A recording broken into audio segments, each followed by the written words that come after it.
Hello everyone, it is currently Monday, September 9th at 11 a.m. Central Daylight Time.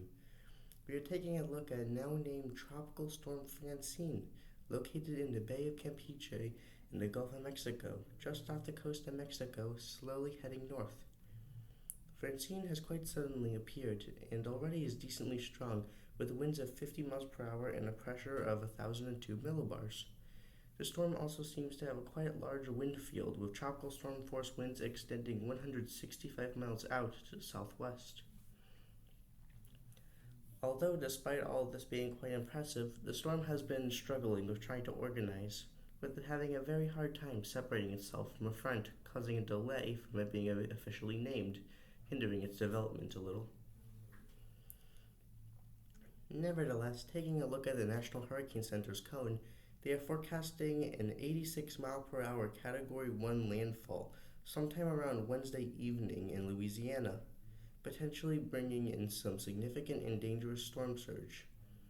As of now, there is now hurricane watches in effect across Louisiana, all the way from the Texas border eastward to Grand Isle, Louisiana. And additionally, there is tropical storm watch from Grand Isle eastward to the Mississippi border.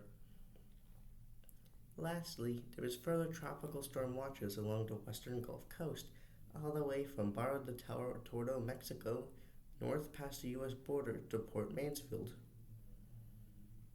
By far, though, with this type of storm, the primary risk will be storm surge and flooding. As of now, the National Hurricane Center is predicting a devastating, life-threatening storm surge of up to 10 feet across the southern Louisiana coast. A 10-foot storm surge is enough to easily destroy any home, even concrete, and can be pretty much unsurvivable to be caught in.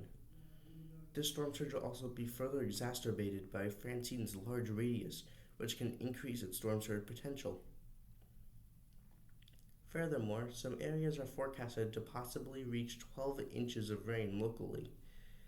This led to a majority of Louisiana, along with parts of southwest Mississippi, to have a moderate risk of flash flooding.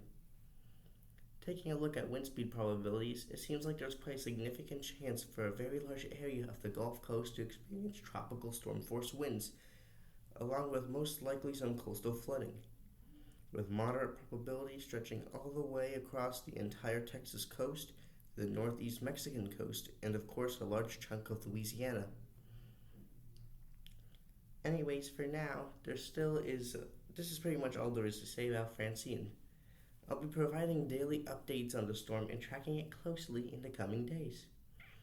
For anyone living in Louisiana, hurricane preparation should be quickly underway and evacuation should be considered for people living on the coast in storm surge risk areas. This storm has the potential to be extremely catastrophic despite its forecasted category. It should not be underestimated under any circumstances. As they say, prepare for the worst and hope for the best. I'll see you tomorrow with the next Tropical Atlantic update. Goodbye.